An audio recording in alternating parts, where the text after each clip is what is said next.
Hyperpigmentation is one of the toughest things to treat. I would know. I had early onset melasma, so that's hyperpigmentation on the cheekbones. And I remember it so clearly. I was in my 20s, I was studying medicine. That means I was still quite young, I was about 25. And I'd just come back from holiday. And I thought I had these really cute freckles. And I remember my mum looking at me, and you know, mums, they really will tell you exactly how it is. And my mum said, no, Vanita, that is not, those are not freckles. That unfortunately is melasma. And if you don't treat it, and if you're not careful, and if you don't start applying your sunscreen, that is going to spread across your whole face. And she's not wrong. So the way it starts, 80% of us is tiny little freckles on the cheekbones, which we think are cute. In fact, we exaggerate them by actually putting on more kind of makeup to make your freckles stand out a bit more. But actually what happens are that those melanocytes, the cells that produce the pigment melanin, have been triggered by UV damage. And it starts off as tiny little dots, but then they start to amalgamate on the cheek and they form almost like a map on the cheeks. It then starts to spread across the rest of the face onto the forehead and then the lip area. It tends to happen more in hot countries. It tends to happen, or if you've been to a hot country on holiday and haven't protected the skin.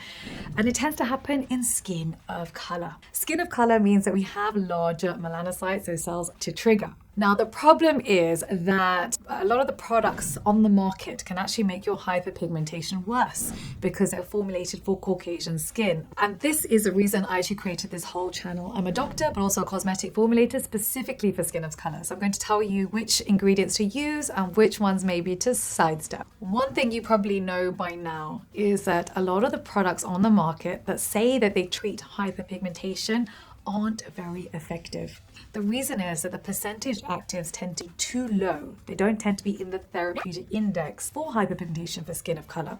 We tend to need higher percentage active products that don't irritate the skin. You irritate the skin, inflame the skin. And so we have to walk a very tight, fine line between the two worlds. That's the reason this whole channel exists. It is a non-sponsored channel, so you know what products we're using and which ones to avoid. So the good news for you today is that we're going step by step the products to use from the ordinary for hyperpigmentation. So let's start off with, why does hyperpigmentation occur in the first place? Any form of inflammation can trigger the melanocyte. That's the cell producing the pigment melanin. Think of the melanocyte, the cell producing the pigment melanin, a little bit like a balloon. So here I've got my balloon, this is my melanocyte, and this is my inflammation. So inflammation can occur from a scratch, a bite, a burn, UV radiation, any form of damage can lead to inflammation. I have my balloon, which is my melanocyte. Now imagine I pop that balloon with the inflammation and all that air that seeps out, that's the melanin.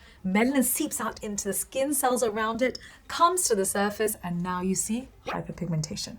So I always say one scratch, one bite, or one burn, and we hyperpigment. So we have to be more careful with our skin. Right, so let's go step by step. In the morning, we want to cleanse the skin. We want to remove any actives that we've had from the night before, and also any saliva that might be on the face. The reason is that you have amylase in saliva, and that can also irritate them. It's a little bit like in the wintertime when you're licking the corners of your lips, and that can lead to angular cheilitis, so soreness on the edges of the lips, which can also lead to hyperpigmentation. We want to get rid of all of that from the face. So the product I'd recommend from The Ordinary would be their Squalane cleanser. The reason I love it actually is very hydrating. A lot of these cleansers on the market strip the skin, and actually when you lose water from that top layer of skin, you no longer have a healing environment, and that's the exact opposite of what we're trying to do. When the skin is well hydrated, all the actives that you put onto the skin work better. So in this, if you look at the INKEY list, that's the ingredients list at the back, it's in descending order. We've got squalane, which is very hydrating, it's an emollient, plus glycerin. Glycerin is a wonderful ingredient, is a water magnet, i.e. a humectant. And we want that actually in our cleansers and in our moisturizers. So that again plumps up the skin cells, also helps to reduce the appearance of hyperpigmentation. And this is why it's also important when it comes to a moisturizer that is fatty enough to do that. The reason is that your skin cells, as they become compacted at the top, they're loaded with melanin. If you put water molecules in between those cells, they separate a little, and actually the hyperpigmentation doesn't look as dark. Have you noticed that on a pigmented area you put moisturizer and immediately the skin looks brighter and not so hyperpigmented?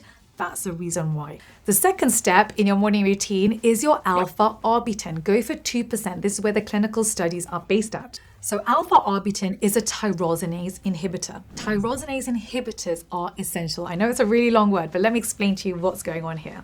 There's one enzyme needed to make melanin, and that's tyrosinase. If you inhibit this enzyme, you're reducing the rate of melanin production. So you're reducing the rate of hyperpigmentation production. And so there are lots of different types of tyrosinase. There are 10 that I highly recommend for skin of color, and this is one of the most effective ones. Next, moving on to the vitamin C. So there are lots of vitamin C's from The Ordinary. The one I would recommend is ascorbyl glucoside 12%. So this is less irritating than ascorbic acid, which is important for hyperpigmentation because we're trying not to trigger any more hyperpigmentation. After this, we want to hydrate the skin. Remember we talked about how important it was to create a healing environment for the skin. Avoid all lotions. You want to go for a thicker moisturizer. So for example, the NMF from The Ordinary. If you feel like your skin is too dry for this particular moisturizer, I recommend you go for one with ceramides in it. For skin of color, we have less ceramides in our skin already. And so it's something that our skin craves. Now, there are lots of different ceramides on the market. I really like CeraVe, but I also created Cera-Pep Brightening Moisturiser. This one's for skin of color. In here, I've put in ceramides and peptides as well as stem cells. So this is specifically if you're looking for anti-aging as well as something for your hyperpigmentation. I also put in a couple of extra treats. I put in niacinamide and also licorice root extract, which is another very powerful tyrosinase inhibitor. Now, the next step is probably the most important step when it comes to hyperpigmentation, and that is your sunscreen. If you don't block the trigger, no matter how many actives you put on the skin, it's not going to work.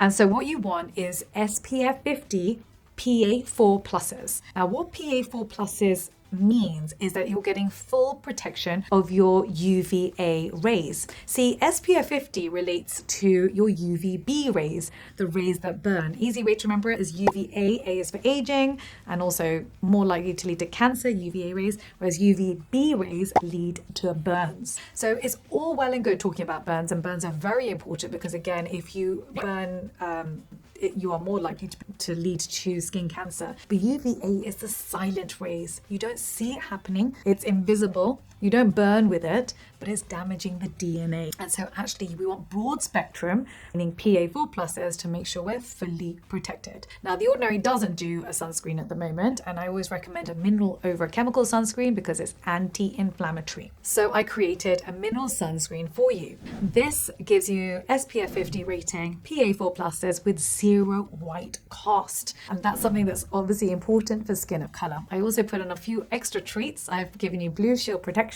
You've got niacinamide and stem cells. So this actually helps you with your hyperpigmentation and your anti-aging. Okay, right, now moving on to your PM routine. First of all, we have to cleanse the skin. Don't forget, you've had UV on the skin all day. We have a lot of actives on the skin. Pollution is the enemy. Those particles get into your pores and start to wreak havoc. We basically have an oxidative stress taking place in the skin. This damages the collagen and leads to premature fine lines. So what we're going to do is we're going to cleanse the skin properly. First of all, starting off with your micellar water to remove any makeup if you wear makeup during the day. Second of all, you want to go in with your cleanser. So the cleanser that I like from The Ordinary is a squalane cleanser. Again, it's hydrating the skin. Then pat your skin dry with a white towel just to make sure all the makeup has been removed. There's no gunk on the skin. Then we go in with our serums. So I would put in your vitamin A first. So I love the 2% gram-active retinoid from The Ordinary. And with this, don't forget you have to refrigerate this and you have to use it within 3 months. Vitamin A is very unstable. I don't love this packaging if I'm completely honest. We do want this really in airless packaging, but The Ordinary right now doesn't do airless packaging. Everything tends to be in pipettes. Next, I would recommend your niacinamide. Now, clinical studies for niacinamide have been done between 2 to 5%. This can actually irritate a lot of you. And don't forget, when it comes to skin of color, the aim is to have 0% irritation. So I have a little trick for you. What we can actually do is to mix these two together. We've got your niacinamide on one side and you've got your NMF moisturizer on the other. If we use equal parts of this, we're going to get to about 5% ratio. So you've essentially diluted the niacinamide and hydrated the skin at the same time. So let's go through the cost of this routine. So gram-active retinoid, £11. NMF, £6.10. Your cleanser, £8.30. Niacinamide, £5. Vitamin C, £14.10. Alpha Arbutin, £10. It actually used to be a lot cheaper than that, but it's gone up in price, and actually it's a good product, so it's worth it. The total cost is £54.50. So I would say this is a decent routine, quite a little bit expensive, but probably the most affordable that you can find in a drugstore at the moment. I would say try this routine for 6 months. If after 6 months you're seeing good results, then actually you've got quite easy to treat hyperpigmentation. If, however, after 6 months, you are not seeing a reduction in pigmentation, it's because you have stubborn pigmentation, and it's likely that your pigmentation has been there for decades. You're likely to need all 10 tyrosinase inhibitors, and again, this product didn't exist for you, and so I made it for you. So this has all 10 tyrosinase inhibitors for you. It's got 2 products in it, and it's probably the strongest thing on the market at the moment. However, the downside to this facial hyperpigmentation kit, it's £110, and honestly, don't start with my products first. If cheap works, go with that. If it doesn't, you at least now have an option to have the upgrade. Before this kit, you would have to then go professional, and those treatments can go from £500 to £1,000. So I wanted you to have something in between, just in case the cheaper products weren't working for you. Don't forget, you can download your free guide from our website, Skincare by Dr. V, and I am in the comment section for 1 hour at the launch of every YouTube video. So when you subscribe, hit that notification bell so you know that I'm here to answer your questions. Thank you so much for watching, and I'll see you next time. Take care.